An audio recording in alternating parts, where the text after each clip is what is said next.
আসসালামু আলাইকুম। সবাই কেমন আছেন? আশা করি সবাই অনেক ভালো আছেন।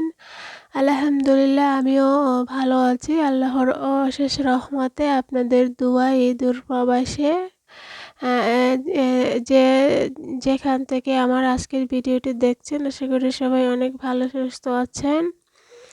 এই তো দেখতে পাচ্ছেন ১ম এই কাজের শুরুতে আমি একটু কয়েকটা বিটমিট না কি একটা বলে এটা সিদ্ধ করে নিচ্ছি আমি খাবো। এটা খেলে নাকি ভালো হয় আর আমারও এমনি শরীর দুর্বল লাগে মাথা ঘোরায় তাই এটা আমি খুব পছন্দ করি। কয়েকটা এনেছি সিদ্ধ করে খাবো। এটা জুস বানিয়ে খেলেও অনেকদিন খেয়েছি এখন আর খেতে ভাল লাগে না। সিদ্ধ করে নিয়েছিলাম। এদিকে দেখতে পাচ্ছেন কয়েকটা চায়ের কাপ এনেছি। চায়ের কাপগুলো খুবই বেশ সুন্দর ছিল। চায়ের কাপ ভেঙে গিয়েছিল। কালকে আমি সরিষা পাতা দিয়ে পিঠা বানাবো।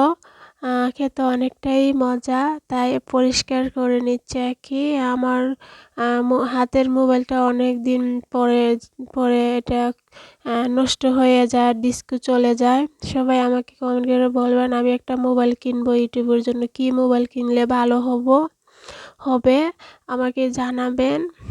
রমজান মাসে ইনশাআল্লাহ কিনবো। ১ বছরের ভিতরে মনে করে ৭00-৮০০ টাকা এটার চলে গেছে সৌদি আরবের। তো ভেবেছিলাম দেশে যাওয়ার আগে আরকি কিনবো। এখন কিনাই লাগবে মোবাইল। যেহেতু আমি ইউটিউব করি জন্য ২ টা মোবাইল দরকার লাগবে। এই তো আমি এখানে ধনিয়া পাতা, কাঁচামরিচ, রসুন, পেঁয়াজ দিয়ে একটা টমেটো পিস দিয়ে সিদ্ধ করে নিয়েছি তেল দিয়ে। ভর্তা বানাবো আমি একটু বেশি করে বানিয়েছিলাম ফ্রিজে রাখবো ১ সপ্তাহের জন্য। ভর্তাটা বেশ খেতে অনেকটাই মজা হয়। এই ভর্তাটা হচ্ছে এখানে আমি একটু চিনি নিচ্ছি আর টেস্টি লবণ একটু চিনি নিয়েছি। এটা চিকন কাঁচামরিচটা অনেকটা ঝাল হয়। টমেটো আমি দিয়েছিলাম কাঁচা টমেটো। তো ব্লেন্ডার মেশিনে মিহি করার পরে আবারও যে তেলটা ছিল সিদ্ধ করা এই তেলের মধ্যে দিয়ে পানিটা একটু শুকিয়ে নিচ্ছি। ফ্রিজে রাখবো যেহেতু একটু শুকনো করে নিতে হবে নয়তো নষ্ট হওয়ার সম্ভাবনা থাকতে পারে।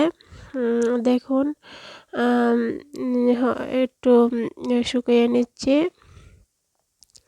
এতক্ষণ ধরে যারা আমার ভিডিওটি দেখছেন সবাইকে অসংখ্য ধন্যবাদ। তাদের কাছে আমিও অনেক কৃতজ্ঞ যারা আমার ব্লগ কুকিং রেসিপি ভিডিওগুলো যারা পছন্দ করেন, যারা সবসময় আমার পাশে আছেন।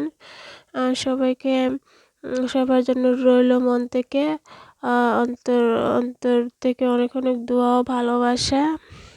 দেখতেই পাচ্ছেন আমি একটু পরিবেশন করে নিচ্ছি আরকি। এই তো দেখুন তেলটা একটু বেশি দিতে হবে নয়তো মজা লাগবে না। কাঁচামরিচের ভর্তার মাঝে টেস্টি লবণটা দিলে টেস্ট হয় আর এটা না দিলে খেতে মজাও হয় না, টেস্ট হয় না। আর এটা দেওয়াও স্বাস্থ্যের জন্য ক্ষতিকর কিন্তু এটা বিভিন্ন হোটেলে এগুলো দিয়ে থাকে তাই আমিও একটু দিলাম আরকি টেস্ট বাড়ানোর জন্য। এখানে কয়টা পাড়াগুলো এনেছিলাম ধুয়ে রাখছি রাতে খাবো। ৮ পিস হয়েছিল।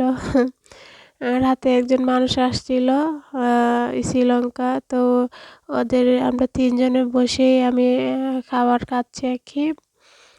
এই তো সবাই অনেক ভালো থাকবেন। আসসালামু আলাইকুম। আল্লাহ হাফিজ। আজ এই পর্যন্ত।